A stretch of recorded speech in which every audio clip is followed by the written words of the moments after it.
Yo! Welcome to a guide on how to build an automatic gacha farm. If this guide does help you, please do drop a like and subscribe. Remember to join the Discord, all the links are down below, but let's do this. Now I am going to be building this in creative so it stays nice and sunny the whole time. But this guide involves no animals or NPCs, so creative doesn't matter. So before we start, there are 3 different variations of gacha coin. We have material gacha coins. These give you various resources which can have incredible enchantments. We have equipment gacha coins. These give you various pieces of equipment such as armor, weapons and accessories. And gacha coins, which gives you a mixture of both. Now, gacha coins loot will vary depending on your world's age. However, material and equipment will not. This means you can do these on any age for the same results on the loot. But I recommend doing it above age 5 for the best enchantment results. Island level has no effect on any of the coins whatsoever. You can farm the coins from boss drops or from merchants. So with this in mind, let's build the first section of the gacha farm, which will be used for all variations of coins. For this section of the gacha farm, you are going to need the following builds. You are going to need any walls or floors. I personally like to use glass. 2 multi-slings, 2 diamond chests,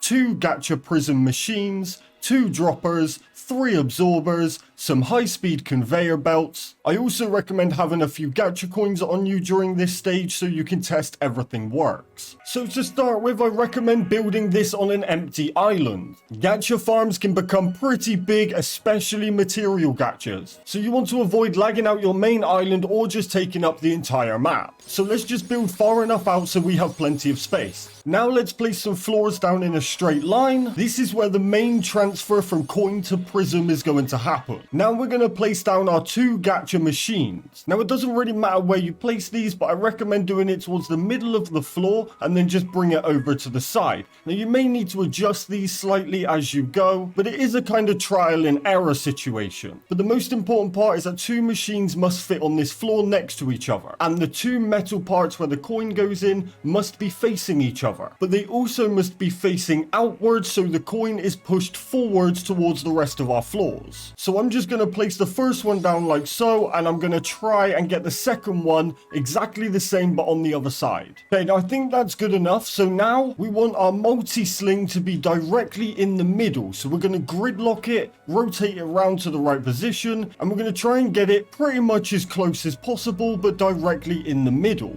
This again may be a trial and error, but just keep placing and picking back up if you need to. So I'm going to place it down there. Now to test if this works, I'm just going to place a coin inside. Now of course, don't place your stack inside, just place 1 coin. So we'll place that inside, and now if that shoots and hits both, just like so, we know that works. So I'm going to take my coin out, but that would have just used your 1 coin. So now we can go ahead and place an absorber on the back of our multi-sling, and I'm going to place an ungridlocked wall just in between to block off either side of the absorber. Now I am going to need an extra floor here, so I'm just going to place one here, and I'm going to place a chest on it very close to the edge of the wall part here. Now I'm going to place a dropper on that chest, and I'm going to place a gridlocked wall where that dropper goes. So it creates a little boxed in area there to prevent anything from getting out. So now we're going to come over to this side of our gacha machines, and we're going to place down another chest just close to the edge again, right about here. And now we're going to place an absorber on the back of the chest, and we're going to get it as high up on the chest as we possibly can.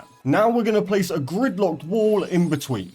So now you should have something that looks like this. Now if you want to fire some coins through to test it works, go ahead, but don't waste too many. We're now going to place a dropper on the back of this chest, and again an ungridlocked wall to block it off. So we're just going to place it along there, just like so. So now we're going to go ahead and bring out our second multi-sling. We're going to gridlock it, and we're going to bring it to the middle, very close to the edge, so again we can get another wall in. So let's just place it down like so. We're going to place an absorber on the back, and we're going to get a gridlocked wall in there as well, just the same as we've done before. So now what you should have is your chest at the very beginning with your dropper shooting it into the multi-sling. Your multi-sling is then shooting it into the 2 machines to get 2 prism prisms for 1 coin. They are then fired out, absorbed into this middle chest, fired out again, and absorbed into this final multi-sling that will be throwing our prisms for us. But don't put your coins in just yet. So now for the sorting section. The size of this section will vary depending on the coin you have chosen, but either way it's still built the same. So for this we are going to need any floors or any walls. Again, I like to use glass, high-speed conveyor belts, 3-way sorting machines, and large storage containers. Now from your very final multi-sling, you're actually going to place down a conveyor just in front. I recommend either having this going off to the right or to the left. It just makes it a lot easier to build. So I'm going to place mine down going off to the left, and I'm going to place a wall opposite, just like so. And I'm now going to place another conveyor just for a little bit of space. So we are now going to add in our first 3-way sorting machine and some fast conveyors, because we want one item coming out to the right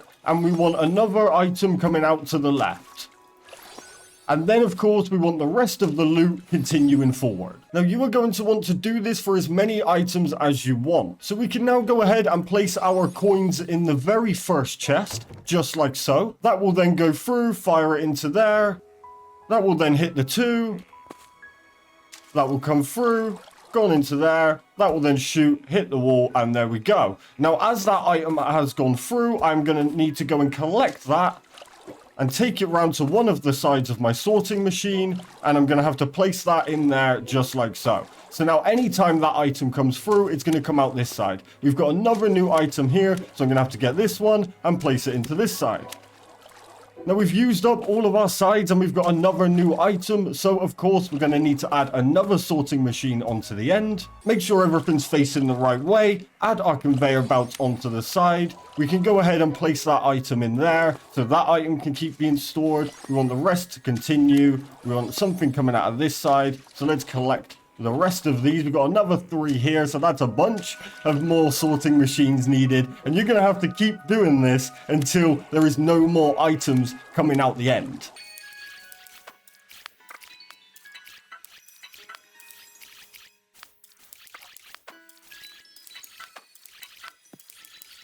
So there you go, you're just going to continue to do that. Now what we can now do is place our large storage containers on the end to collect all of the loot that comes through. So we're just going to go along and place them on the end, and everything will be collected up.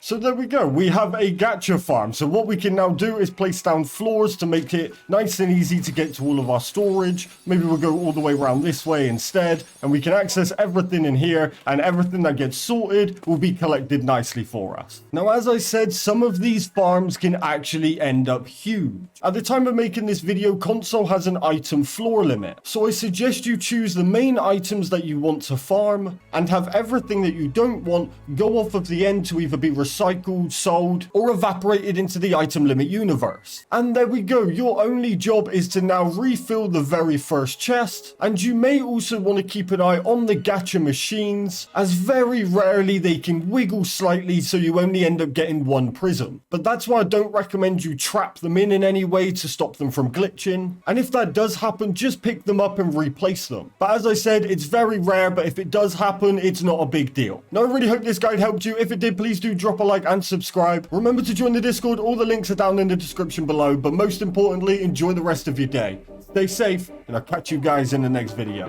Peace!